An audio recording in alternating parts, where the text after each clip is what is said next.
While controversy over the hoax continues, today the BBC refers to Dawson as the Piltdown Faker. They write that of his discoveries, at least 38 are fakes.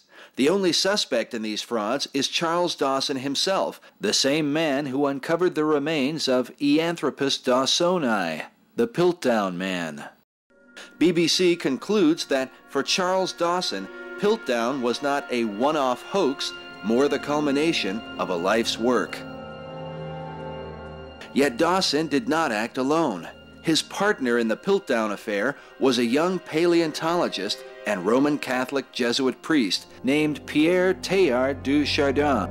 I tend to believe in a Catholic priest named Pierre de Chardin was involved in this also, and he really pushed evolution on the Catholic Church because he said, oh, we got proof, we got this half man, half monkey.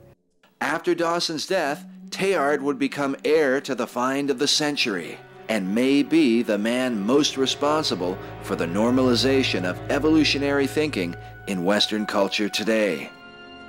Teilhard would go on to work in China and take part in the now famous Peking Man discovery, a collection of would-be missing links that mysteriously disappeared in 1941 before anyone could fully examine them. Of 175 fossil fragments recorded, all were supposedly lost. Only the notes and photographs taken by Teilhard and his team of scientists remain. Modern critics question the integrity of the find because of Teilhard's association with Charles Dawson, the Piltdown Faker. But Teilhard's scientific deceptions are minor when compared to the theological abyss that he sought to drag himself and humanity into. He wrote, "Is evolution a theory, a system, or a hypothesis? It is much more. It is the general condition to which all theories, all hypotheses, all systems must bow, and which they must satisfy henceforward if they are to be thinkable and true. Evolution is a light illuminating all facts, a curve that all lines must follow." Treated as an apostate by the Vatican, banned from teaching, and forbidden to publish his writings, Teilhard became the hero of sophisticated Protestants and then returned to the good graces of Rome 26 years after his death. The Catholic Church, that once rejected evolutionary thinking, seems to have been among those who bowed to its hypothesis, largely due to the influence of Teilhard, who had become a hero and role model for a whole generation of younger priests and theologians. He set the stage for the renewal movements, which finally came to flower in the era of Vatican II. Vatican II is the Catholic document that launched the ecumenical movement for the purpose of ultimately unifying mankind in a universal faith. Evolution plays a key role in ecumenism since the pagan religions of the world are largely based on its precepts. Under Pope John Paul II, Rome now considers evolution to be a part of the gospel truth. It is reported that the Pope has put the teaching authority of the Roman Catholic Church firmly behind the view that the human body is the product of a gradual process of evolution. But the influence of this Jesuit priest would reach far beyond the walls of Rome.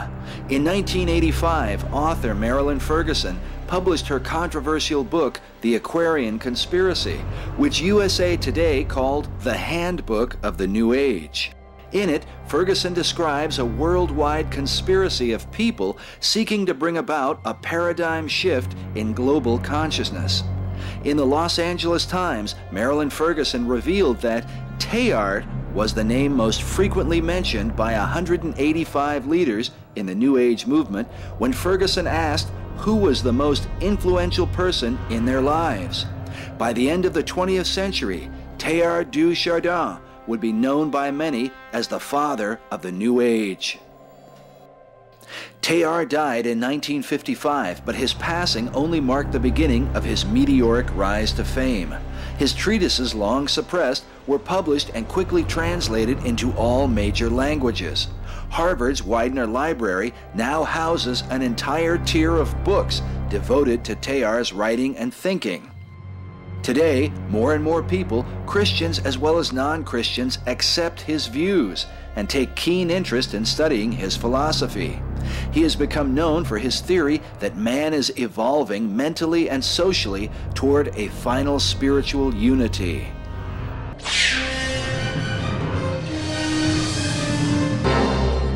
Andrew Jackson Davis, known by some as the prophet of the New Revelation, channeled a message from the spirit realm that called for the paleontological sciences to direct man's perception of God through the study of nature. Is it merely coincidence that Teilhard de Chardin, a priest and paleontologist, would lead the way into the dawn of a new age? Researcher Charles P. Henderson writes, this paleontologist and Jesuit priest made it his personal mission to reconstruct the most basic Christian doctrines from the perspectives of science. He would do this by overthrowing all the barriers that had been erected between science and religion. He would take the lessons learned from the study of nature as the foundation on which to reconstruct the Christian faith. After the similar examples of Swedenborg, Phineas Quimby, and Mary Baker Eddy, Teilhard sought to deny the reality of sin and openly rejected the biblical gospel. In 1947, Teilhard said, very definitely, there was no Adam and no Eve and no original sin. He wrote that original sin continually obstructs the natural expansion of our religion. It is a straitjacket that checks any movement of heart or head. It binds us hand and foot and drains the blood from us because it represents a survival of static concepts that are an anachronism in our evolutionist system of thought. A Catholic newsletter says that in the theology of Teilhard, we are all becoming Christ. There is no original sin, and therefore no need of redemption. Evolutionary forces are ferrying everyone along to godhood, and all are anonymous Christians making faith in the literal death and resurrection of Christ unnecessary. The American Atheist magazine understands the situation too well. It writes, destroy Adam and Eve and original sin, and in the rubble you will find the sorry remains of the Son of God, and take away the meaning of his death.